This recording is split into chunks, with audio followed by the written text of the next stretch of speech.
All right, guys, what's going on? Welcome back to Everything College Football Podcast. Today I'll be doing my 2024 preview and prediction for the Houston Cougars.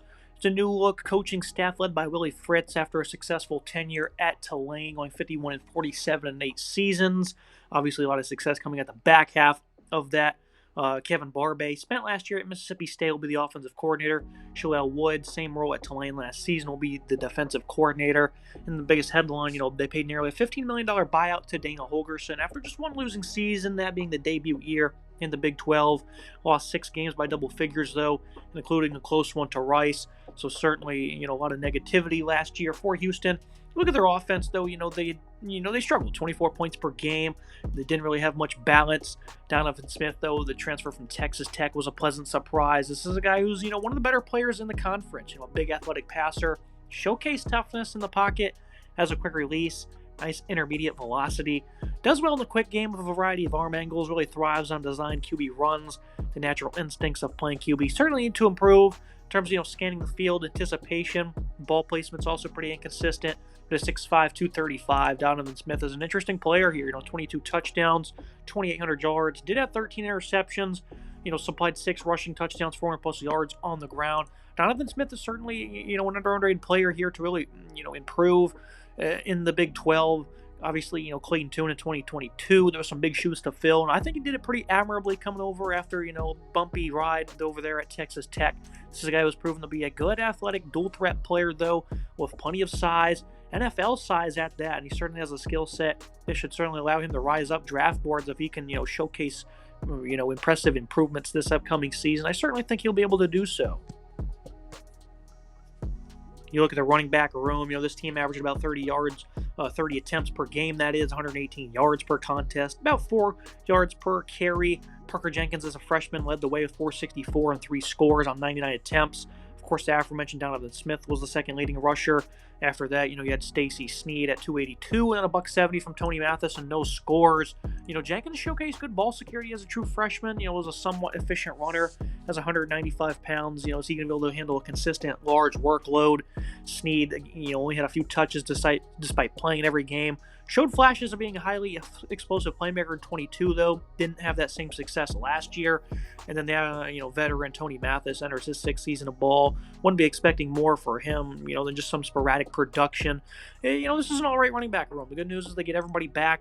Obviously Fritz had a pretty good run game at Tulane. Had a bit of a dual-threat quarterback in his own right as well. So I think Smith will certainly be able to up his run game production. Zion Chris comes over. He's a guy who's a bit of an undersized athletic playmaker at quarterback. You might see him get involved in the run game from Louisiana Lafayette. So you certainly have some intrigue here with this run game. You certainly are going to look to the offensive line, though, to improve if they're going to be able to showcase, improvements on that regard. And the offensive line was an above-average unit. Certainly disappointed for the potential they had, I thought. They do lose 2 elite players on the left side, Patrick Paul and Tyler Johnson. David Ndokwe will take over at left tackle, 6'5", 315. Only a couple career snaps to his name. Figured to be a quality backup if needed last year. Caden Bowie, a 3-star in last year's class, up to 6'3", 315. Should be a respectable asset. Demetrius Hunter will step into the starting center spot after playing 80 snaps across 3 games. So he'll need to showcase, the ability to be an impactful run blocker. 6'2", 310 from him. An area that right guard Tank Jenkins struggled in last year was run blocking. Has played a lot of snaps in his career, though. Pretty solid pass blocker. Does need to be better on the ground, though. Right tackle was a big struggle area for the Cougars. Shamar Hobby Lee was no good in the 5 games he saw action in. Will likely be heavily tested by transfers. Jake Wiley was awful at Colorado before spending last year at UCLA in a reserve capacity. Cedric Melton played sparring lane his time at Ole Miss and only sits at roughly 290 pounds. And then a guy in Dakota White played 2,300 snaps over 4 years at left tackle for LA Tech. Wasn't really all that good for them. So they do have a variety of options here. None of them you really feel confident about. And, that includes, generating a push for the run game. Even though I do think they will be better. I think the usage will be slightly different compared to last year. Look at the wide receiver group. They returned 2 of the top 5 pass catchers. Joseph Manjack was a good player. Was an efficient slot option with a high catch percentage. Stephon Johnson played exactly 100 snaps in the slot as an outside wide receiver as well. Played in every game. But basically, all of his production came across 4 games. Jonah Wilson only played in 3 games. Should move into the starting lineup. 6'1", 202 pounds. In terms of portal work, they bring in Mekhi Muse, who I thought was a pretty good player at Georgia. Barely saw the field. I think he can be a nice versatile weapon. Devon Williams only had 1 drop and 51 targets as an outside weapon for Tulsa, that is. Marquise Shoulders scored 6 TDs in 6 games over the past 2 years for Tulsa as well. But at 5'9", 170, I think he can make a strong impact if he remains healthy. Malik Carr, pretty underrated at tight end, 6'6", 265, has proven to be a really good pass catcher. Some solid yards after catch ability to his name as well. For being that big, it's pretty impressive. I think this is a respectable wide receiver room. I love the transfers they have. Some of the guys they return are notable. I think Donovan Smith can really elevate his game with what they have here in the passing game. Looking at the verdict for this offense, Fritz's unit at Tulane was good due to the ability to run the ball. And Donovan Smith, who has NFL potential, will be big in changing around the Cougars' ground game. Again, the wide receiver room has some quality depth with the transfers they added, but the supporting cast is still relatively unknown and unproven. No one you can really point to as a weekly game changer. The O-line has the makings of a respectable unit, but they will regress, losing 4 starters. Offense will show better consistency and chemistry, I think, but unlikely to make a major push in year 1. Obviously, the biggest thing you want to continue to see is Smith as an NFL prospect, how he improves. And he's certainly a guy who I would consider to be a game changer and a guy that can win you football games. So even with, maybe a weaker supporting cast, he can still make his presence felt. Looking at the defensive side of the ball, it was a disaster last year for the Cougars. They're bottom half of college football in every single category, 108th in scoring, giving about 32 points per contest. They added 15 guys in the portal, lost 10, on top of only 3 starters returning. The defensive line, they lose some great players on this part of the defense. Even with those, they still struggled versus the run. Keith Cooper, one of a few that followed over from Tulane, was a quality pass rusher during his career. He's been a really impressive run stopper, but he needs to improve his tackling abilities. He's the only transfer in the edge department. Brandon Mack returns, only played in 2 games. Interior D-line made up of some transfers, though, following crucial losses. Xavier Stillman is a promising player out of Hutchinson Community College, is 6'3", 310. Everett Rogers, who was a quality 2-year starter for Tulsa. Eddie Quindario Lee from Central Michigan. He was a below-average rotational piece who was primarily an edge but will move inside. Talik Robbins returns, playing a good bit early. Only had 10 tackles, though, while Justin Benton barely played in his freshman season as well. Solid depth on the D-line. Certainly seemed destined for a big step back all around, though. They had guys like Jamari Caldwell. He was a great player. Nelson Cesar, David Ugwabugwi, Chidozie Nwankwo as well. They had good players on this defensive line, and, the production was all right, but overall getting into the backfield against the run was just a headache for this defense, and they were just unable to accomplish many things. You look at the middle of this defense, a pretty encouraging aspect for Houston. There's the linebackers. Jamal Morris is a returning starter who was good in coverage, quite fluid at 6'2", 225. Needs to improve his run support, though. Love the work they did in the portal. Michael Batten, a little undersized, 6'1", 220, but was the leading tackler for Louisiana Monroe, while they also picked up a familiar standout in Kendra Grant and Corey Platt. Gant was a great player at producing negative plays for ULL. With 12 tackle for loss and 6 sacks. I thought Platt was a real standout in 22. It was on the verge of a big breakout year that was cut short by injury last season. Size is a bit of an issue with these guys. They're all in that 215 to 220 range.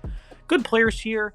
One of the better units, I think, in the Big 12. I like what they bring to the table at linebacker in terms of experience and production. That's certainly going to be something big, trying to help out a defensive line that, again, will probably underperform just because they weren't very good last year, despite having some really respectable ball players. So I think linebacker is certainly an interesting part of this defense for Houston. Look at the secondary. Kriston Davis. He's been a great CB the last 2 seasons for Southern U.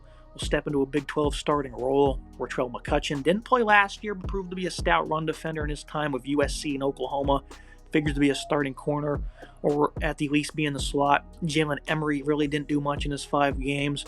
Jeremiah Wilson was a pretty good player for Syracuse. Wasn't in a full-time role, though. CB depth a little scarce. Safety group features the return of A.J. Hossley, who was elite versus the run. Pretty dynamic tackler as well. Needs to, give the same effort in coverage. Joining him is Brian Massey from SMU, who's a horrid tackler, but a bit more consistent in coverage. Kentrell Webb made a bit of a splash for Tulane last year, and the staff clearly is confident in his services as they bring him over. ECU arrival Tegan Wilk will provide some good experience in the rotation. I think for Houston, the Cougars D was pretty bad last season. They did have some really good players at all levels. In comes a better staff and some reinforcements where most portal adds bring a great deal of experience to the table. I'm excited about the linebacking core, but this D-line should take a step back as they struggled even with some high-end players. Pass defense will see some marginal upgrades, but will be difficult if the pass rush falls off a cliff. I think overall for Houston, this defense is a work in progress, and at Tulane, they got better with time over the years, and when Fritz left, the past couple of seasons, the defense was full with plenty of discipline, production, good players all around that certainly led them to success. Looking at the final prediction, the Cougars are in a building years. They struggled last year. Again, despite a floor of good players in certain areas of this roster, Donovan Smith might have enough skill to win them some closely contested games, but all signs point to most areas stepping back. But to what degree will dictate the final record, as the wide receiver and linebacking group may exceed people's expectations. Think they can beat UNLV. Not all that confident in it, though, in week one. They even switched that pick come, September or the end of August, that is. I call Rice a bit of a trap game because this is a team they lost to last year at home in a pretty embarrassing fashion. I think this team can win maybe 5 games with Smith and Fritz, who's a good coach. So I'm going to stay away from the win total. But I definitely think this will be an interesting team to watch at times, and you even saw that last year. Even the Rice game, that was a closely contested game. That game against West Virginia was phenomenal. Texas, they were on the doorstep of knocking off the Longhorns all game, and then they played Baylor in a 1-point victory. So this is a team that certainly was interesting to watch at times last year. I think this is a bit of a tough schedule for them this season. 3-8 for me. It's going to be a tough year. Again, I think they can win 5 games. It's going to be hard to try and pick which one of those they may be because this is a tough schedule. And again, they may even lose week 1 to UNLV. So I think the final win total won't showcase the overall improvements this team will make. And I think over time, Willie Fritz will certainly build them into a team that can make the postseason on most occasions. So that's going to be it for today's episode. Make sure you guys like, comment, subscribe. See you next time.